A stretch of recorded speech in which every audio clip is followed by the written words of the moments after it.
পুঁইশাকের পাতা দিয়ে কিন্তু অসাধারণ রেসিপি তৈরি করা যায়। আর সেটা যদি হয় পুঁইশাকের পকোড়া, তাহলে তো আর কোনো কথাই নেই। আসসালামু আলাইকুম, কেমন আছেন সবাই? আশা করি ভালো আছেন। আলহামদুলিল্লাহ, আমিও খুব ভালো আছি। প্রথমে আমি পুঁইশাকের পাতাগুলো নিয়েছি, আর এখন আমি এগুলো খুব ভালোভাবে একদম পাতাগুলো কুচি কুচি করে নেব। পুঁইশাকের পাকোড়া যেহেতু বানাবো, তার জন্য প্রথমে পুঁইশাকগুলো খুব ভালোভাবে কেটে নিতে হবে। আর পুঁইশাকগুলো কেটে নেওয়ার পর আমি এগুলো ধুবো। এর আগে আমি পুঁইশাকের পাতাগুলো ধুইনি। ঠিক এরকম করে আমি সবগুলো পুঁইশাকের পাতা কেটে নিয়েছি।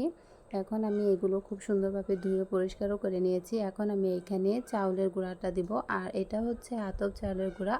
আপনারা চাইলে কিন্তু চাউলের গুঁড়া পরিবর্তে এখানে আটা বা ময়দা ব্যবহার করতে পারেন, তবে চাউলের গুঁড়া দিলে সবথেকে বেটার হয়। তার জন্য এখানে আমি চাউলের গুঁড়াটা নিয়েছি।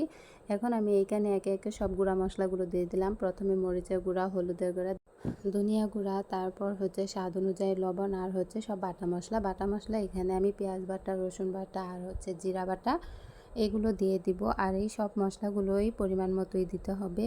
পরিমাণ মতো দিলে কিন্তু পুঁইশাকের পাকোড়াটা কিন্তু অনেক ভালো লাগবে খেতে। তারপর এখানে আমি পেঁয়াজ কুচি আর হচ্ছে কাঁচামরিচ এগুলো দিয়ে দিলাম। এখন আমি খুব সুন্দরভাবে হাত দিয়ে ভালোভাবে মাখিয়ে নিব। হাত দিয়ে ভালোভাবে মাখিয়ে নিয়ে এরকমটা করে নিয়েছি। ঠিক এরকমটা হয়েছে। পুঁইশাকের পাকোড়ার জন্য একদম তৈরি হয়ে গেছে ডোটা। এখন আমি একটি কড়াই নেব, আর কড়াইটা গরম হলে আমি এখানে তেলটা দিয়ে দিব। তেলটা গরম হয়ে গেলে পুঁইশাকের যে ডোটা আমি তৈরি করে রেখেছি, সেটা আমি ঠিক এরকম হাতের সাহায্যে দিয়ে দিব। এরকম একটু গোলাকৃতি করে আমি সবগুলো পাকোড়া ভেজে নিব। পাকোড়া কিন্তু ভাতের সাথে কিন্তু খেতে কিন্তু ভালো লাগে, আর তবে ভাত ছাড়াও কিন্তু এটা এমনিতেও খাওয়া যায়। খুব অল্প সময়ের মাঝে এরকমটা পকোড়া তৈরি করলে কিন্তু খেতে খুবই ভালো লাগবে। পুঁইশাকের ডাঁটা দিয়েও যেমন খুব সুস্বাদু তরকারি রান্না করে খাওয়া যায়, পুঁইশাকের পাতা দিয়েও কিন্তু ঠিক এরকম করে পকোড়া তৈরি করা যায়। আর এই পকোড়াগুলো কিন্তু একদমই সহজ। কয়েকটা উপকরণ দিয়ে কিন্তু খুব সুন্দরভাবে পকোড়াগুলো তৈরি করা যায়। এখন আমি এক পিঠ হয়ে গেলে আমি অন্য পিঠ উল্টিয়ে দিব। এরকম করে সবগুলোই পকোড়া আমি ভেজে নিব। পুঁইশাকের পাতার সঙ্গে যদি সব মশলার উপকরণগুলো যদি ঠিকঠাক মতো হয়, তাহলে কিন্তু এর পকোড়ার কিন্তু একটা সুন্দর একটা স্মেল আসে, আর খেতেও কিন্তু খুব ভালো লাগে। আর পকোড়াগুলো কিন্তু গরম গরম খেতেই সবথেকে বেশি মজার হয়। পকোড়াগুলো ভাজার সময় একটু সময় ধরে নিয়ে ভাজতে হবে, যাতে করে ভিতরের অংশটাও খুব সুন্দরভাবে হয়ে যায়। পুঁইশাকের পকোড়াগুলো এরকম করে ভেজে নিলে কিন্তু ছোটো বড় সবাই খেতে পারবে। আর ঝালের পরিমাণটা আমি এখানে একটু বেশি দিয়েছি। আপনারা চাইলে এখানে অল্প দিয়েও পকোড়াগুলো ভাজতে পারেন।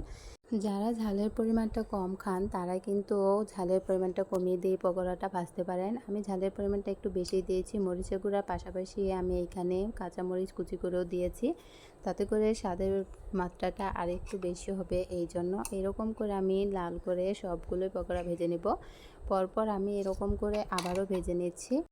আপনারা চাইলে বাসায় কিন্তু এরকম করে তৈরি করতে পারেন, আর খুবই অল্প সময়ের মাঝে এই পকোড়াটা তৈরি করা যায়। আর পকোড়া তৈরি করতে বেশি তো একটা উপকরণ লাগে না, আপনারা তো দেখেই নিলেন। খুবই অল্প কয়েকটা উপকরণ হলেই খুব সুন্দরভাবে তৈরি করা যায়। এরকম করে আমি সবগুলো পকোড়াই ভেজে নিয়েছি। পুঁইশাকের পকোড়াগুলো দেখতে কিন্তু খুবই লোভনীয় লাগছিল, আর খেতেও কিন্তু মজার ছিল। আর খুবই ভালো লেগেছিল এই পকোড়াগুলো ভাজার সময়, কারণ তেমন একটা ঝামেলা ছিল না। এই তো পুঁইশাকের পকোড়াগুলো আমার একে একে সবগুলো ভাজা হয়ে গিয়েছে। এখন আমি এগুলো নামিয়ে নিব। আজকে আমার এই ভিডিওটি আপনাদের কাছে কেমন লাগলো অবশ্যই লাইক, কমেন্ট, শেয়ার করে জানাবেন। আর আমার চ্যানেলে এরকম নতুন নতুন ভিডিও পেতে আমার চ্যানেলটি সাবস্ক্রাইব করে আমার পাশে থাকবেন। আল্লাহ হাফেজ।